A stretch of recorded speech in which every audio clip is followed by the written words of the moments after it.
This is Financially Fit Radio with Cory Sickles from Safe Harbor Retirement Group.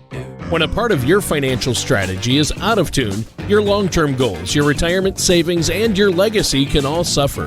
With many years of experience in the financial industry, Cory provides his clients and prospects with the information they need regarding Social Security, retirement income planning, wealth management, and much more.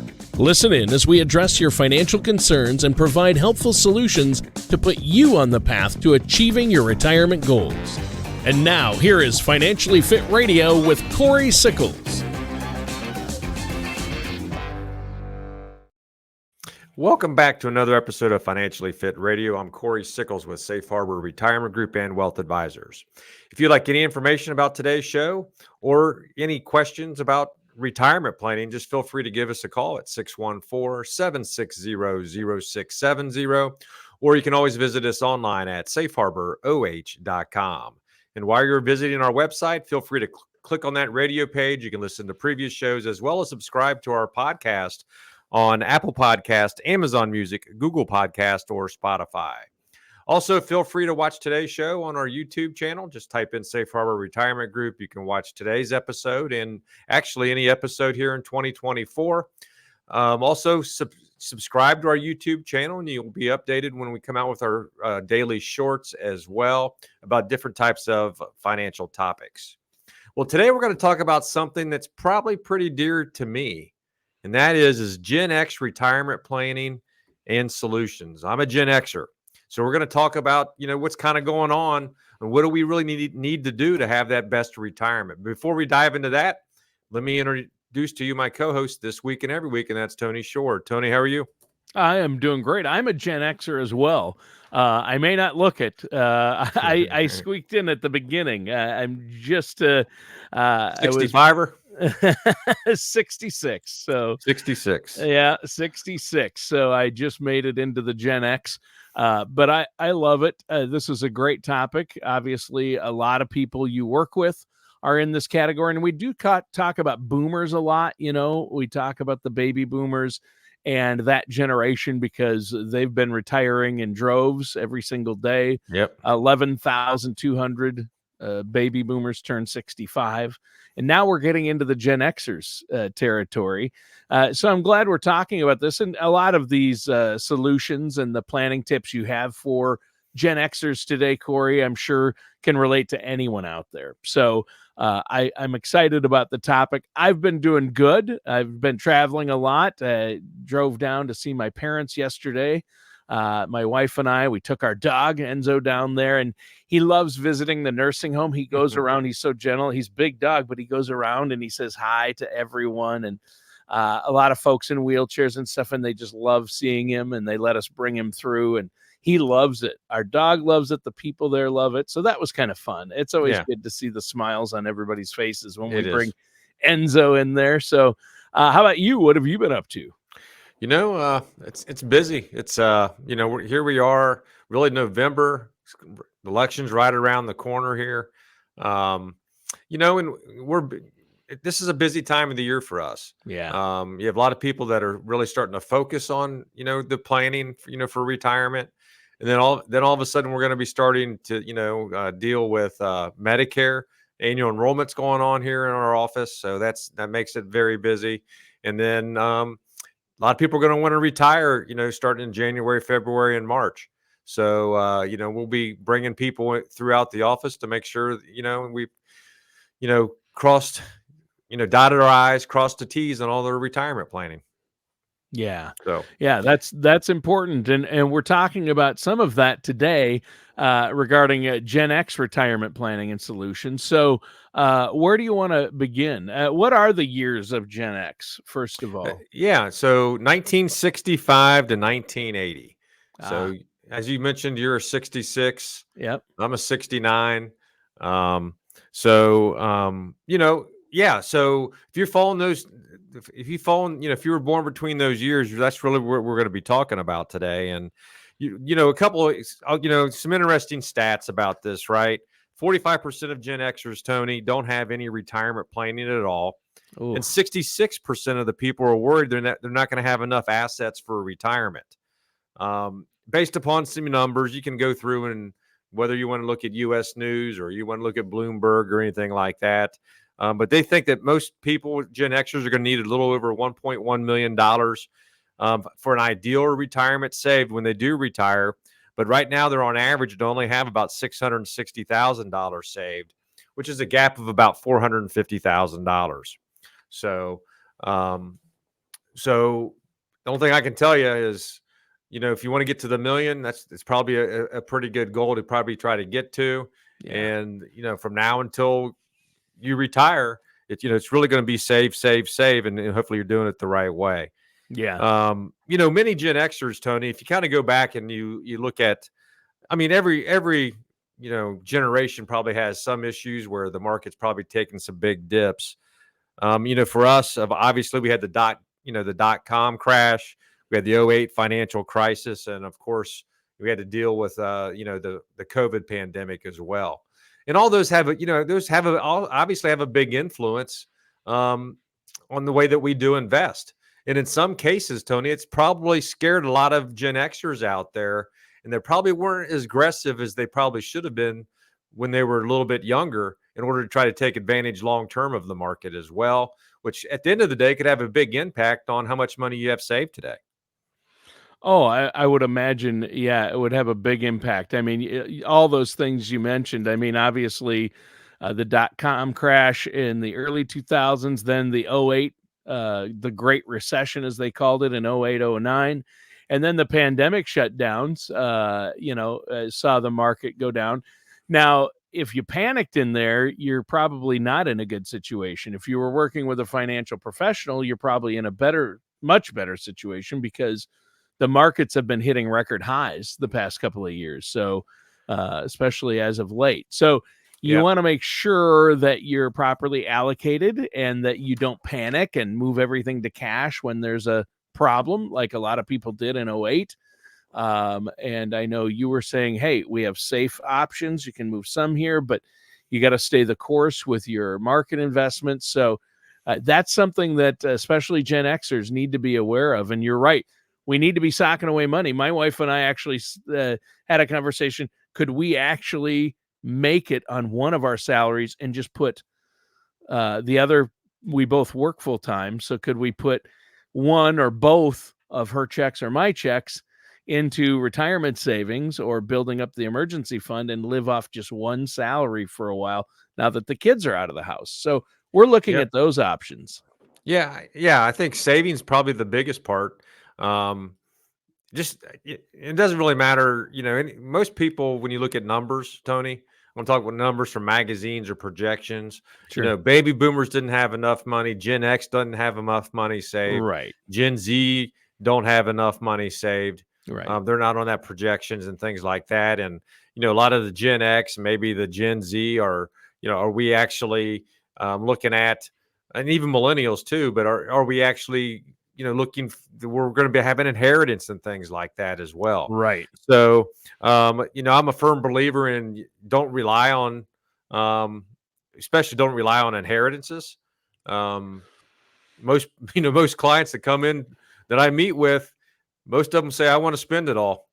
Yeah. Sometimes they might not make it, but with people living longer and things like that as well, Tony, that's going to have a big impact on maybe what you can inherit. So, right. Actually, that's a huge thing for me. I used to think, hey, we're going to be set. My wife and I, we're going to be set because my dad inherited the farm from his dad. And then I'll inherit the farm. I can sell the farm and I'll have all that money from the 80 acres and the buildings that he got. But no, because my dad and mom are both in their 80s and now they both have long-term care. So that long-term care is going to eat up that money so fast. Yep. So long-term care is another reason why you shouldn't count on an inheritance because, a lot of my friends, a lot of Gen Xers I hear joke, my parents are going to outlive me or my mom's going to outlive me. She's a tough old bird, right? She's 89, still going strong, and now she's in assisted living or memory care, and it's costing, tens of thousands of dollars a month, right? And I think a lot of people think, well, you know what, in order to save money, I'm going to have mom and dad move in with me.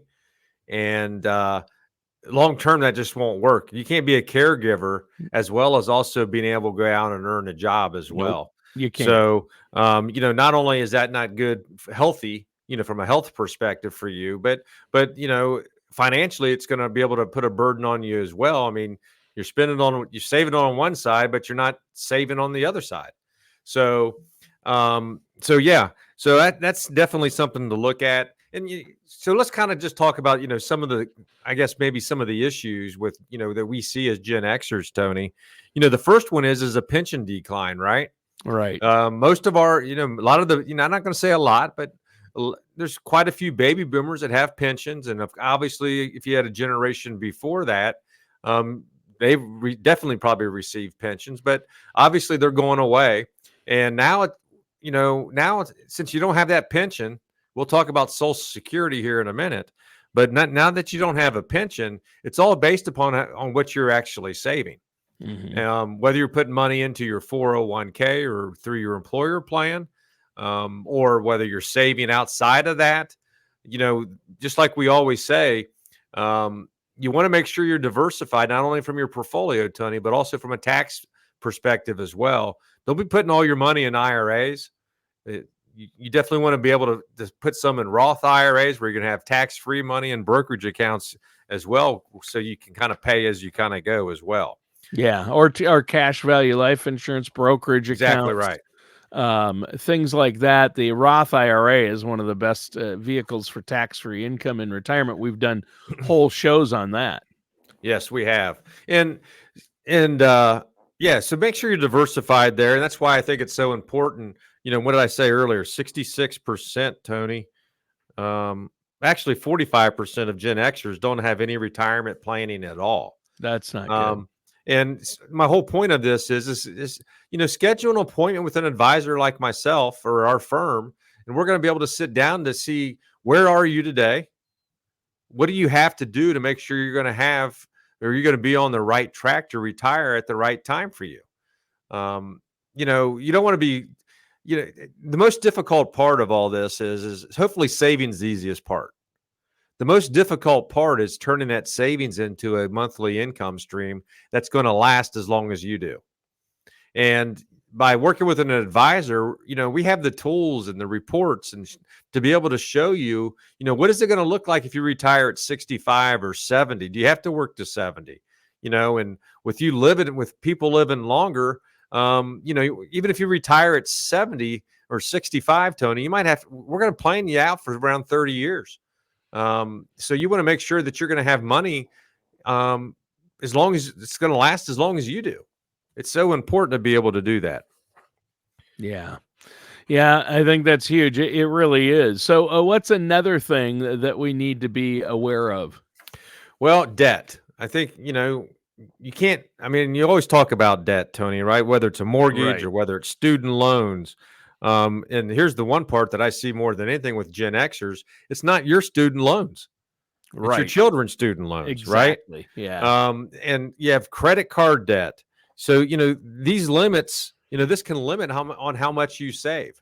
The one thing that you have to do is you have to be, and there's nothing wrong with paying for your kids' college, but you have to also be doing that as well as saving for your own retirement. Right. Right. And again, believe me, I know it can be tough. I've had many difficult conversations with clients, but you have to be able to do it, because it's amazing on, just by you saving a certain amount of money per year, how much you actually have to save later on in life because you saved all those other years. So, sit down with an advisor. The college costs for children anymore, they're outrageous. You know that right now, right? Yeah. I do. I have kids in college. Three. Yeah. And it's expensive. It ain't cheap. It's crazy. Yeah. And whether you're gonna, if you can't pay for it in cash, and obviously you gotta get a student loan. The question is it gonna be you? Is it gonna be them? Right. Right. And you have to be able to kind of look at that. So but the main part with all this is whether you have a mortgage payment or whether you have a car loan or whether you have college student loans, find a way to be able to save. Yeah. It's so important. And if you're not putting the minimum amount in to get your match at your 401k with your employer today, then you're making a huge mistake, because that's just free money. Yeah.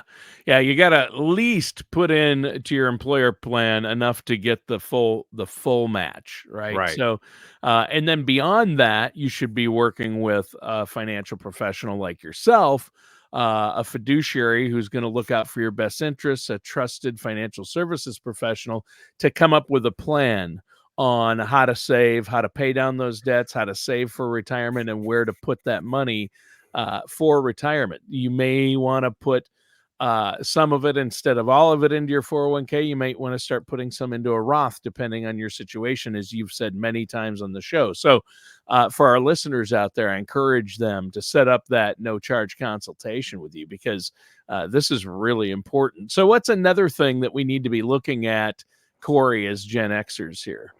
When I have, there's definitely a difference in our discussion when I meet with a Gen Xer versus a baby boomer.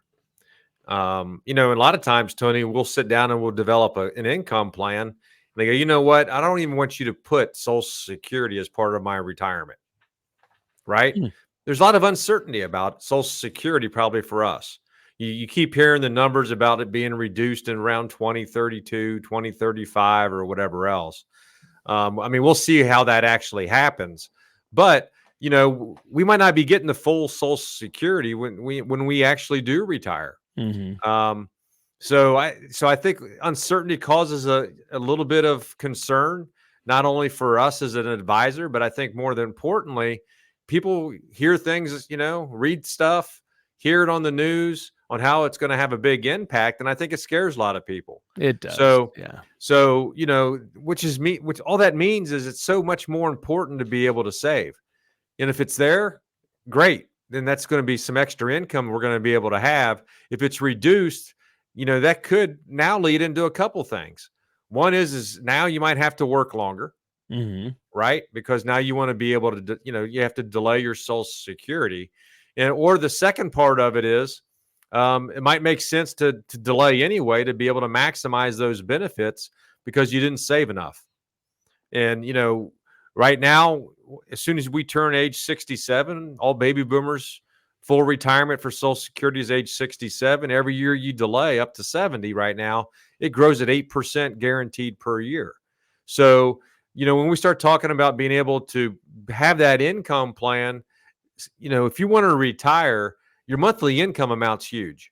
And if you can, go from making $3,000 a month to $4,000 a month from Social Security, or even from your overall portfolio savings that you've saved, it's going to have that has a huge impact now when you do retire, because monthly income is so important. But here's the most important part, Tony. Just because you retire and you need to make $100,000 at retirement, we know that's going to go up. It has to go up every year to keep up with inflation. Things are going to cost more. That's just, you want $100,000 in today's money. So, right. And we've experienced the last 3 or 4 years here with inflation going through the roof on how much things cost, and how you just can't live off of a 2% annual increase off of your monthly budget. Well, yeah. And so obviously, if you end up delaying your retirement age, that will bring in a whole other slew of issues. And so I wouldn't want to do any of this without a solid plan in place and without working with somebody like yourself, who's going to give you a written plan, run the reports, look at your personal situation. Because again, Cory, listening to you talk about all this, it's not what worked for your neighbor or your buddy or even your coworker isn't necessarily going to work for you, because your situation is different. In fact, it probably won't. So don't. I see people taking advice, the water cooler talk, or their neighbor, what they did, or their brother, or family member. So work with a financial professional to get your own plan in place. But you're right. You've got to consider these things. What's something else we need to consider? Well, when we start talking about, delaying retirement, Tony, The one thing I will probably say is this. I mean, no one wants to, obviously, probably no one wants to work longer than they have to. Right. But financially, it might make sense depending on what you do from now until you retire. What steps are you taking in order to make sure you don't have to work longer? But if you do have to work longer, right, it might actually be a little bit easier to work. Once kind of COVID hit, now all of a sudden, people are starting to work a lot more out of their house. That makes it a lot more convenient. If that's the case, maybe you have a job where you can work out of your house and you can still, enjoy a little bit of freedom.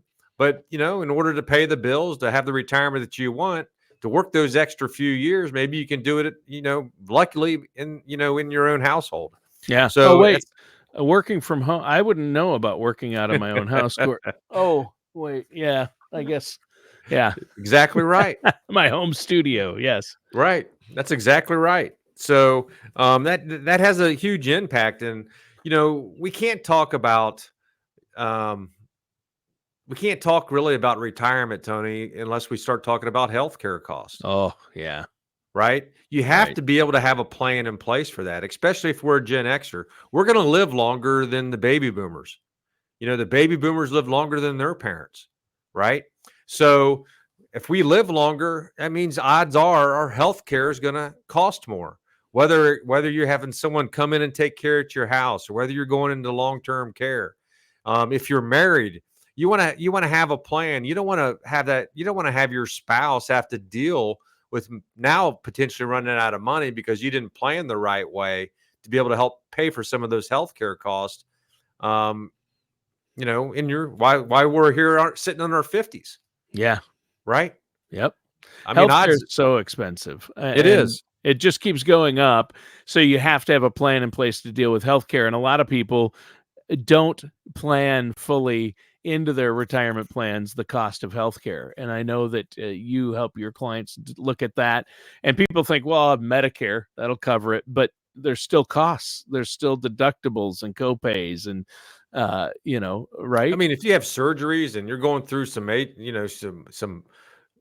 what I would consider, even if you have cancer or surgeries or anything like that, Tony, Medicare will probably pay a big portion of it. But you're going to have, you still have deductibles, out-of-pocket costs, and premiums. But it's not going to be anything like if you actually need some type of care, whether it's assisted living or whether you're going somewhere, whether someone's coming into your house. I think people think nursing care, and they always think I'm going to a facility. And what we're seeing more of anything, Tony, is we have people now that they still stay at home, but now they have people coming to them. Yeah, aging in place. It doesn't cost as much, but it still costs more than people think. Yes, it does cost more than people think. And that's a good way to go through your retirement savings because Medicare will not pay for that. Yeah. Yep.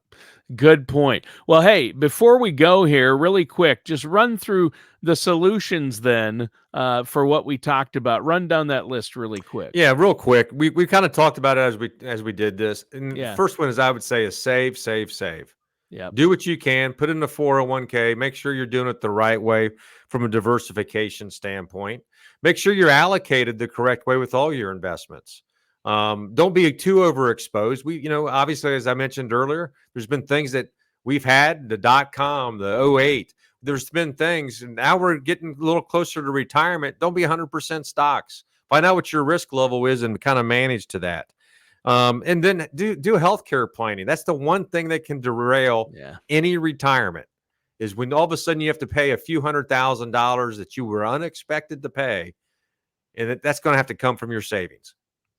So plan for that. And here's all I would probably say is you don't have to do it yourself. Give us a call at 614-760-0670 or visit our website at safeharboroh.com and schedule a complimentary meeting with us. We're here to help and guide you. You don't have to be a Gen Xer. You can be a baby boomer, you can be a millennial or even a Gen Z, and we're going to be able to help you out and put you on the right path. That's awesome. Well, great show today, Cory. Listeners, that does it for today's episode of Financially Fit Radio. But before we go, give that phone number really quick, Cory. Yes, 614-760-0670. And again, our website is safeharboroh.com. All right. Thanks, Cory. Thank you for listening to Financially Fit Radio. Don't pay too much for taxes or retire without a sound income plan. For more information, contact Cory Sickles at Safe Harbor Retirement Group. Call 614-760-0670 or visit their website at financiallyfitoh.com. All matters discussed during the show are for informational purposes only. Each individual situation may vary, and the opinions expressed here may not apply to everyone. Materials presented are believed to be from reliable sources, and no representations can be made as to its accuracy. All ideas and information should be discussed in detail with one of our qualified representatives prior to implementation. We are not affiliated with or endorsed by the Social Security Administration, the Federal Medicare Program, or any other government agency. Calling this number will direct you to a licensed sales agent.